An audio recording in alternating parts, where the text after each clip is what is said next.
Le clic résonna comme un coup de feu dans le silence de l'appartement, et Gabriel sentit son monde s'effondrer avant même que l'image ne se charge complètement. « Adrien, non. Pas toi, murmura-t-il, la voix brisée, les larmes brouillant l'écran où se dessinait le visage de l'homme qu'il aimait, enlacé avec un autre, dans une intimité qu'il n'avait jamais imaginée. Dans cet instant suspendu, Paris dehors hurlait son indifférence, la Seine indomptable coulant sous les ponts comme un sang qu'on ne pouvait plus retenir. Gabriel avait 23 ans lorsque tout avait commencé, dans les couloirs labyrinthiques de la Sorbonne, où les rêves se nouaient comme les volutes des escaliers en colimaçon. Fils d'immigrés italiens installés à Lyon, il avait gravi les marches de l'ambition avec une rage contenue, arrachant une bourse en droit qui promettait la sécurité, le prestige, un avenir tracé à la règle. Mais au fond de lui, une fissure béait, les lignes droites des codes légaux l'étouffaient, tandis que les courbes des cathédrales gothiques, vues dans des livres d'enfance, l'appelaient comme un chant interdit. Le droit, c'est pour les lâches qui craignent le chaos, se disait-il, et un soir d'automne pluvieux, il avait claqué la porte de l'amphithéâtre, laissant derrière lui des regards incrédules et un dossier de candidature pour l'École nationale supérieure d'architecture de Paris. La bourse? Oublié.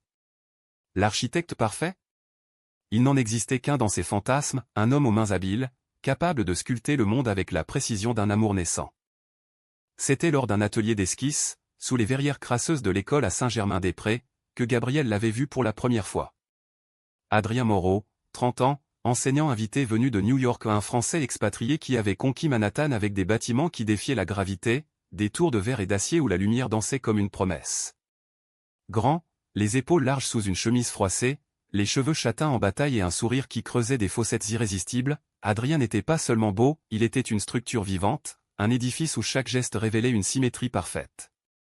Messieurs, l'architecture n'est pas une science, c'est une confession, avait-il lancé ce premier jour, son accent teinté d'un franglais subtil, et ses yeux verts avaient accroché ceux de Gabriel, comme un croquis jeté sur le papier. Gabriel, avec ses boucles noires indisciplinées et son air de gamin des rues lyonnaises, s'était senti nu sous ce regard. Il dessinait maladroitement une façade haussmannienne, les traits tremblants, quand Adrien s'était penché sur son épaule. « Vous forcez trop les lignes, monsieur ?» Gabriel rossit. « Gabriel. Les lignes doivent respirer. Comme un corps. » Sa main avait effleuré la sienne pour redessiner une courbe, et ce contact, fugace, avait allumé une étincelle que Gabriel portait en lui depuis l'adolescence, ces nuits solitaires à Lyon où il se cachait pour feuilleter des magazines d'art, imaginant des amants anonymes dans les ombres des monuments. Les semaines suivantes furent un tourbillon de croquis volés et de conversations tardives. Adrien, divorcé d'une femme qu'il n'avait aimée que par convention familiale, parlait librement de sa vie à New York, les nuits folles de Brooklyn, les galeries où l'art queer explosait en couleurs vives, les amours éphémères qu'il avait appris à tracer des plans sans attache. La France m'étouffe parfois, avec ses secrets bien gardés, confiait-il un soir, au café de Flore, une cigarette entre les doigts malgré l'interdiction. Gabriel, qui n'avait connu que des flirts timides avec des garçons de son quartier, buvait ces mots comme un vin trop fort. Il lui raconta sa rupture avec la loi, ce sacrifice pour un rêve qui le terrifiait autant qu'il l'exaltait. « Vous êtes courageux, Gabriel. La plupart des gens construisent des murs pour se protéger, vous les abattez. » Leur première nuit ensemble survint comme une tempête, après une visite nocturne au chantier de la Philharmonie de Paris, où les échafaudages luisaient sous la lune. Adrien l'invita chez lui, un loft reconverti dans le Marais, aux murs tapissés de plans jaunis et de photos en noir et blanc de gratte-ciel new-yorkais. « Reste, murmura-t-il en versant du cognac, et Gabriel, le cœur battant, accepta. Leurs corps se trouvèrent dans l'urgence d'un désir longtemps refoulé, les mains d'Adrien traçant sur la peau de Gabriel les contours d'un palais imaginaire. « Tu es mon chef-d'œuvre » souffla Adrien contre son cou, et Gabriel, pour la première fois, se sentit vu non comme un étudiant précaire, mais comme une cathédrale en construction, prête à s'élever. Les mois s'écoulèrent en un kaléidoscope de passion. Ils arpentaient Paris comme des architectes en herbe, le long des quais de la Seine au lever du soleil, où Adrien esquissait des ponts suspendus inspirés de leurs promenades, dans les jardins du Luxembourg, où Gabriel, blotti contre lui sur un banc, osait rêver à voix haute d'un futur commun, un cabinet à eux deux, mêlant l'austérité française à l'audace américaine. Adrien riait, l'embrassait avec une tendresse qui effaçait les doutes. « On va bâtir quelque chose d'éternel, toi et moi. » Pourtant, des ombres planaient, les appels nocturnes d'Adrien à des clients new-yorkais, ses silences quand Gabriel évoquait le coming out auprès de sa famille conservatrice. Le temps viendra, promettait-il, et Gabriel, ivre d'amour, croyait. Mais l'amour, comme une fondation mal ancrée, craque sous le poids des secrets. Un soir d'hiver, alors que la neige rare saupoudrait les toits de Montmartre, Gabriel surprit Adrien devant son ordinateur, le visage crispé. « C'est rien, un mail du bureau, balbutia-t-il en fermant l'écran. Gabriel n'insista pas, mais la graine du doute germa. Il commença à remarquer les absences, des week-ends pour un symposium à Lyon, des textos effacés à la hâte. Leur intimité, autrefois un sanctuaire, se chargea d'une tension palpable, comme un plan surchargé de correction. C'était le printemps, avec ses cerisiers en fleurs le long de la Seine, quand Gabriel décida de creuser. Allongé seul dans le lit d'Adrien, il fouilla le téléphone oublié sur la table de nuit, un geste qu'il regretta aussitôt, mais que l'amour jaloux impose comme une loi implacable. Les messages s'alignèrent comme des poutres affaissées, des mots tendres à un certain Léo, un nom inconnu, des photos volées dans des bars parisiens. « Tu me manques plus que Manhattan », écrivait Adrien. Le cœur de Gabriel se serra, mais il continua, cliquant sur un lien dans un email anodin. L'image se chargea, Adrien, nu, enlacé avec un jeune homme aux traits fins, dans une chambre d'hôtel anonyme. La date ? 2 semaines plus tôt, pendant son voyage d'affaires. Le monde de Gabriel bascula dans un abîme silencieux, le clic final résonnant comme l'écho d'une démolition. Il lâcha le téléphone, qui glissa sur le parquet ciré avec un bruit mat, et recula contre le mur, les jambes flageolantes. Dehors, Paris bruissait de vie, les rires des passants sous les arcades du Marais, le klaxon d'une Vespa, mais à l'intérieur, tout n'était que ruine.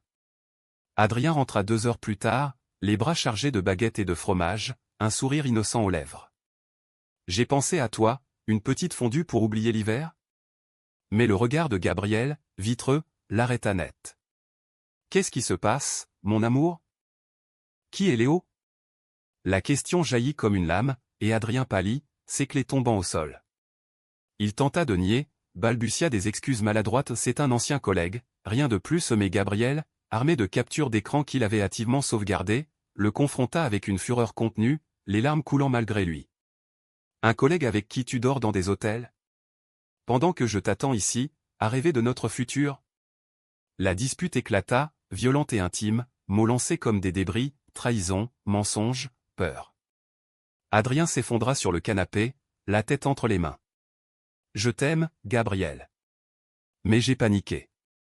New York me hante, ces nuits où tout était permis, et toi. Tu es si pur, si entier. J'ai eu peur de te briser. » La révélation coula comme un poison lent. Léo était un amant d'un soir, un architecte junior rencontré lors d'une conférence à Lyon, une erreur impulsive née de la solitude d'un train de nuit. Mais derrière, se dessinait un pattern, des aventures sporadiques à New York, des flirts parisiens qu'Adrien qualifiait de distractions nécessaires pour ne pas suffoquer dans l'exclusivité. L'amour monogame, c'est une cage dorée, avoua-t-il, les yeux fuyants. Gabriel, qui avait tout sacrifié pour cet homme, sa bourse, sa stabilité, son identité naissante en tant que gay assumé, sentit une rage humaniste l'envahir, non pas haine, mais déception viscérale pour un monde où l'amour se construisait sur des sables mouvants. Ils se séparèrent cette nuit-là, Adrien suppliant pour une seconde chance, promettant thérapie, transparence.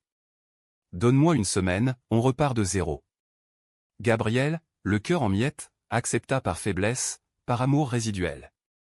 Les jours suivants furent un purgatoire, ateliers à l'école où leurs regards se croisaient comme des traits errants, promenades forcées le long de la Seine pour parler. Adrien se montra attentif, cuisinant des dîners italiens en l'honneur des racines de Gabriel, caressant ses doutes avec des mots doux. « Je vais changer, pour toi. Pour nous. » Et Gabriel, romantique incurable, se laissa bercer, imaginant un redressement structurel de leur relation, comme un bâtiment fissuré qu'on renforce. Pourtant, le doute persistait, un échafaudage invisible. Gabriel plongea dans ses études avec une ferveur nouvelle, dessinant des projets utopiques, une bibliothèque queer à Belleville, où les livres sur l'amour interdit s'empileraient jusqu'au ciel. Ses professeurs louaient son talent émerge, mais la nuit, seul dans son petit studio de la butte aux Cailles, il scrollait compulsivement les réseaux sociaux d'Adrien, cherchant des indices. Un soir, un post innocent ou une photo de chantier avec un tag à Léo raviva la plaie. Il cliqua, et le profil s'ouvrit, des messages publics, anodins, mais un DM privé glané par un ami commun révéla l'impensable. Adrien n'avait pas rompu avec Léo, leurs échanges continuaient, subtils, prometteurs. La confrontation suivante fut un ouragan. Dans le loft du Marais, sous les yeux accusateurs des plans d'Adrien, Gabriel hurla sa douleur, « Tu m'as fait croire en nous, Et tout ce temps, tu jouais sur 2 tableaux. Pour qui me prends-tu? Un pion dans ton grand design? Adrien, acculé, craqua enfin, j'ai fui New York parce que là-bas, l'amour est jetable, comme les buildings qu'on rase pour en construire de plus haut. Ici, avec toi, j'ai voulu quelque chose de vrai, mais je n'y arrive pas. Je suis brisé, Gabriel. Et toi, tu mérites mieux. Les mots, crus et honnêtes, transpercèrent Gabriel plus que les mensonges. Il partit sous la pluie, errant les rues pavées, le froid s'infiltrant dans ses os comme un hiver intérieur. Les semaines d'après furent une descente aux enfers masqués en routine. À l'école, Gabriel excellait, son projet final, un mémorial aux amours perdus, inspiré des ponts parisiens, remporta un prix mineur, une lueur dans l'obscurité. Mais intérieurement, il luttait, appel à sa mère à Lyon, qui, apprenant son homosexualité par accident, pleura au téléphone, « Mon fils, Dieu nous teste », amis étudiants qui l'entouraient de bières tièdes et de conseils maladroits. Adrien, de son côté, disparut progressivement, un mail formel pour clore leur collaboration académique, puis le silence. Rumeur à l'école, il rentrait à New York, un nouveau contrat en vue. Gabriel tenta de reconstruire, flirtant timidement avec un camarade nommé Théo, un garçon aux yeux bleus et aux idées anarchistes, qui l'emmenait danser dans des clubs souterrains de Pigalle. Leur baiser était léger, sans promesse, un baume sur les cicatrices. L'amour n'est pas une ligne droite, c'est un labyrinthe, philosophait Théo, et Gabriel hochait la tête, apprenant à naviguer sans boussole. Pourtant, Adrien hantait ses rêves, son rire, ses mains, ce corps qui avait été un temple. Le point de non-retour survint un soir de juin, lors d'une expo d'architecture au Palais de Tokyo. Gabriel y présentait son mémorial, une maquette délicate de verre et de fer forgé, symbolisant la fragilité des liens humains. La foule bourdonnait, critiques new-yorkais inclus, quand il le vit, Adrien, plus pâle, plus distant, un verre de chardonnay à la main, flanqué d'un homme Léo, sans doute, avec son air de mannequin haussmannien. Leurs regards se croisèrent à travers la salle, et le temps s'arrêta. Adrien s'approcha, seul, le visage marqué par l'insomnie. « Félicitations, c'est magnifique. Ça me ressemble, non? Un amour en ruine, mais debout. » Gabriel sentit la bile monter, un mélange de rage et de nostalgie qui lui noua la gorge. « Magnifique? C'est un cri, Adrien. Pour tout ce que tu as laissé en miettes. » Les mots sortirent aigres, mais Adrien ne recula pas, au contraire, il posa une main sur son bras, un geste qui fit sursauter Gabriel comme une décharge électrique. « Je sais. J'ai tout gâché. Mais je suis là pour réparer, si tu veux. » Léo, à distance, observait avec une jalousie mal dissimulée, et la scène devint un tableau vivant, 3 hommes sous les néons froids, entourés d'œuvres qui défiaient l'espace, mais piégés dans un drame intime. Ils sortirent fumer sur la terrasse du palais, la nuit parisienne enveloppante, les lumières de la tour Eiffel clignotant comme un cœur artificiel. Adrien alluma 2 cigarettes, en tendant une à Gabriel d'un air suppliant. « Léo, c'était une erreur, une rechute. J'ai rompu hier. Je rentre pas à New York, je reste pour toi. » Les aveux affluèrent alors, un flot tumultueux, son enfance à Bordeaux, fils d'un père architecte rigide qui l'avait forcé dans le placard familial, ses années folles à Manhattan, où le sexe compensait l'absence d'âme, sa rencontre avec Gabriel, un rayon qui l'avait aveuglé. « Tu m'as fait croire que je pouvais être entier. Sans masque. » Gabriel écouta, déchiré. La romantique en lui voulait pardonner, imaginer un renouveau, des voyages à Venise pour dessiner des ponts amoureux, des nuits à refaire le monde. Mais la blessure saignait encore, et la trahison n'était pas un simple clic, mais une série de choix égoïstes. « Et si c'était moi, l'erreur, murmura-t-il, la voix tremblante. Adrien le serra contre lui, un baiser désespéré sous la lune, et pour un instant, Paris sembla conspirer, un musicien de rue jouant un accordéon mélancolique, une brise tiède effleurant leurs joues. Ils rentrèrent ensemble au loft, corps et âme entremêlés dans une réconciliation fiévreuse, promettant fidélité, thérapie de couple chez un psy du quartier latin. L'été s'annonçait clément, et ils tentèrent de rebâtir. Des week-ends à Giverny, inspirés par Monet, où Adrien peignait des aquarelles pendant que Gabriel esquissait des jardins suspendus. Des dîners chez des amis queer, un couple d'artistes lesbiens qui les adopta comme les amoureux maudits. Gabriel se confia enfin à sa famille, sa mère, après des prières et des larmes, envoya un collier en or, symbole de pardon. L'amour est comme l'architecture, mon fils, il faut des fondations solides, mais aussi de la grâce. Adrien, de son côté, coupa les ponts avec son passé, suppression de comptes, aveu public à l'école, un projet commun lancé ou une extension éco-responsable pour un centre LGBTQ+ à Bastille. Mais les fondations, même renforcées, portent les fissures du passé.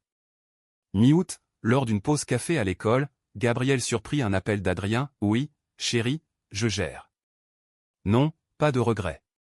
Le ton était complice, et le chéri transperça comme une fausse poutre. Confrontation immédiate dans les toilettes. « C'est qui, cette fois ?» Adrien jura, paniqua. « Ma sœur, à Bordeaux. Elle traverse une crise. » Mais Gabriel, apprenant à douter, vérifia le numéro. Une femme, oui, mais les messages précédents, glanés sur le cloud partagé par inadvertance, révélaient une liaison naissante avec un galeriste parisien, un certain Marc, rencontré lors d'une vernissage. Le choc fut cataclysmique. Gabriel, qui avait commencé à guérir, se vit projeté dans un vide abyssal. « Tu es un poison, Adrien. Chaque fois que je te tends une échelle, tu la sabotes. » Il partit pour Lyon, un train de nuit express, laissant derrière lui une note, « Construit sans moi. Je mérite un amour qui ne s'effondre pas au premier clic. » Chez ses parents, il trouva refuge, sa mère le serra dans ses bras sans un mot, son frère cadet, un ado rebelle, lui confia ses propres doutes sur son orientation. « T'es pas seul, Gab.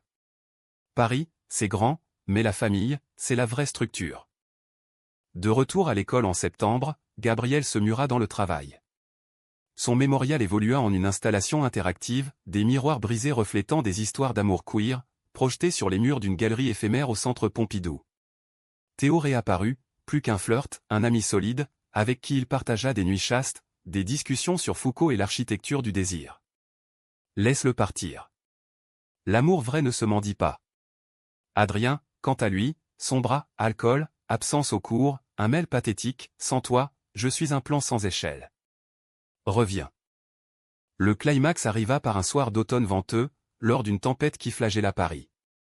Gabriel, rentrant d'une expo pluvieuse, trouva Adrien sur le seuil de son studio, trempé, les yeux rougis. « Je pars demain pour New York.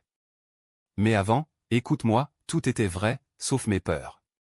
J'ai trahi parce que j'ai peur d'aimer pleinement. Tu m'as sauvé, même en me haïssant. » Ils parlèrent des heures, âme nue, Adrien avoua une addiction aux frissons, héritage d'une enfance étouffée, Gabriel confessa sa terreur d'être pas assez, vestige d'une éducation machiste. Pas de réconciliation physique, mais une catharsis, larmes partagées, rires amers sur leurs erreurs. Au lever du jour, Adrien s'en alla, un baiser fraternel sur la joue de Gabriel, un « merci » le murmuré qui scella leur adieu. Paris, lavé par la pluie, semblait renaître, les feuilles mortes balayées, les passants pressés vers de nouveaux commencements. Gabriel, seul mais allégé, plongea dans une renaissance personnelle. Il remporta une bourse pour un stage à Rome, auprès d'un maître de la restauration baroque, et y vit un signe, reconstruire non pas pour un autre, mais pour soi. Avant de partir, il visita le loft d'Adrien, vide désormais, et y laissa un croquis, 2 tours entrelacées, l'une fissurée mais debout, l'autre en reconstruction. L'Italie fut un balsamo. À Rome, sous les coupoles de Saint-Pierre, Gabriel rencontra des âmes affines, des architectes gays italiens, fiers et exubérants, qui l'initièrent aux nuits de Trastevere, aux amours légères sans chaîne. Il écrivit à Théo, des lettres digitales pleines de philosophie, l'amour n'est pas une cathédrale achevée, mais un chantier perpétuel. Théo répondit par des invitations à danser, et à son retour à Paris en janvier, ils devinrent amants pas parfaits, mais honnêtes, explorant les courbes de leur corps avec une tendresse nouvelle, sincèrement hâtif. Adrien, de son côté, fit parler de lui, un article dans Le Monde sur son retour triomphal à Manhattan, un projet de tour queer-friendly à Brooklyn, financé par des mécènes progressistes. « J'ai appris la leçon de Paris », confiait-il dans une interview, l'amour exige de la transparence, comme un blueprint ouvert. Gabriel lut l'article au café de Flore, un sourire ironique aux lèvres, et envoya un mail bref, « Bonne chance dans tes lignes droites. Les miennes courbent enfin. » Réponse d'Adrien, « Tu es mon plus beau plan inachevé. Sois heureux. » Les mois suivants furent un équilibre précaire. Gabriel et Théo emménagèrent ensemble dans un atelier lumineux à Belleville, mêlant art et architecture, des meubles DIY, des expositions collectives sur le désir urbain. Mais le passé ressurgit sous forme de crise. Un soir, Théo avoua une attirance pour un ex, un flirt innocent lors d'un voyage. « Ce n'est rien, juste une fantaisie », plaida Théil, et Gabriel, hanté par Adrien, sentit la panique monter. Était-ce le cycle éternel?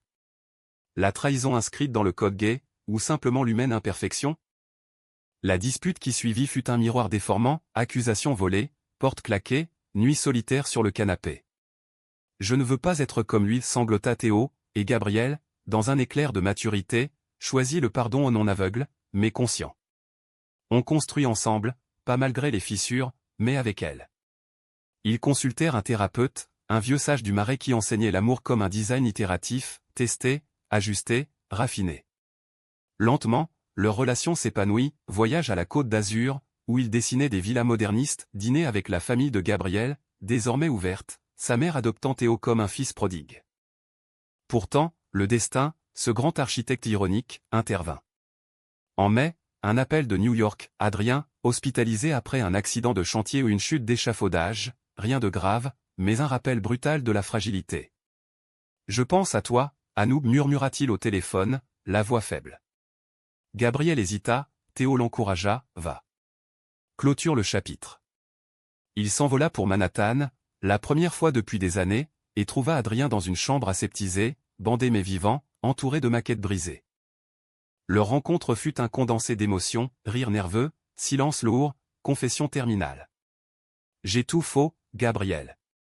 Mes tours s'élèvent, mais mon cœur reste au sol. Adrien avoua avoir saboté leur amour par peur d'un coming out total. Son père, mourant, l'avait supplié de rester droit. Gabriel, touché par cette vulnérabilité, posa une main sur la sienne. On n'est pas des monuments figés. On évolue. Pas de reprise, mais une amitié naissante, un pont jeté sur l'abîme. De retour à Paris, Gabriel intégra cette leçon dans son art, une installation au Louvre des Tuileries, amour en suspens, des structures filaires suspendues évoquant les liens invisibles. Critiques acclamèrent son humanisme, Rossi capture l'essence queer de l'architecture précaire, belle, résiliente. Théo, fier, l'embrassa sur scène, et la foule applaudit, un triomphe discret. L'automne 2025 enveloppa Paris d'une mélancolie dorée, et Gabriel, à 25 ans, se tenait au bord d'une maturité conquise. Son cabinet naissant, Rossi et Théo Design, bourdonnait de projets, une école inclusive à Nanterre, un parc mémorial pour les victimes du sida le long de la Marne. Leur amour, forgé au feu des épreuves, était une maison aux murs épais, aux fenêtres ouvertes sur le monde. Des nuits passionnées alternaient avec des matins calmes, des croquis partagés sur la table du petit déjeuner. Tu es ma symétrie imparfaite, chuchotait Théo, et Gabriel riait, reconnaissant la chance d'avoir survécu à l'illusion de la perfection. Adrien, guéri, devint un allié distant, des mets échangés sur des collaborations virtuelles, un projet transatlantique d'un pont virtuel reliant Paris à New York, symbole d'amour transocéanique. Lors d'une visite éclair à Paris pour une conférence, ils se virent au Louvre, devant la Vénus de Milo où l'amour sans bras, mais avec un cœur entier, plaisanta Adrien. Gabriel, avec Théo à son bras, les présenta, une poignée de main cordiale, un dîner à 4 où les histoires s'entremêlèrent sans jalousie. La vie est un chantier collectif, conclut Adrien, toast à l'amitié. Mais le vrai climax, humain et poignant, surgit de l'ombre familiale. La mère de Gabriel, visitant Paris pour Noël, apprit par un appel l'existence d'Adrien non comme ex, mais comme le catalyseur de sa croissance. Il t'a brisé pour te refaire, dit-elle, les yeux humides, et organisa un repas où Adrien fut invité, un geste de grâce italienne. Autour de la table, sous les guirlandes du Marais, les non-dits s'évaporèrent, excuses, pardon, rire. La mère d'Adrien, venue de Bordeaux, serra Gabriel dans ses bras, merci d'avoir aimé mon fils tel qu'il est imparfait. Le point culminant émotionnel fut une nuit de Nouvel An, sur le pont des Arts, où Gabriel et Théo attachèrent un cadenas gravé l'éternité en courbe, jetant la clé dans la Seine. Autour d'eux, la ville explosait en feux d'artifice, mais leur baiser fut un feu intérieur, romantique et ancré. Adrien, depuis New York via Zoom, leva un verre virtuel à l'architecte parfait que tu es devenu. Gabriel, les yeux brillants, répondit, à nous tous, bâtisseurs de ruines en rêve. La fin n'était pas une ligne droite, mais une esquisse ouverte. Gabriel, regardant la scène couler, comprit, l'amour gay, en France ou ailleurs, était une structure humaine dramatique, traîtresse parfois, mais infiniment résiliente. Il avait abandonné une bourse pour un mirage, un clic avait tout détruit, mais de ses décombres naissait une cathédrale vivante, lui-même, aimé, entier. Paris, indifférente et complice, continuait son chant, et Gabriel, enfin libre, se mit à dessiner.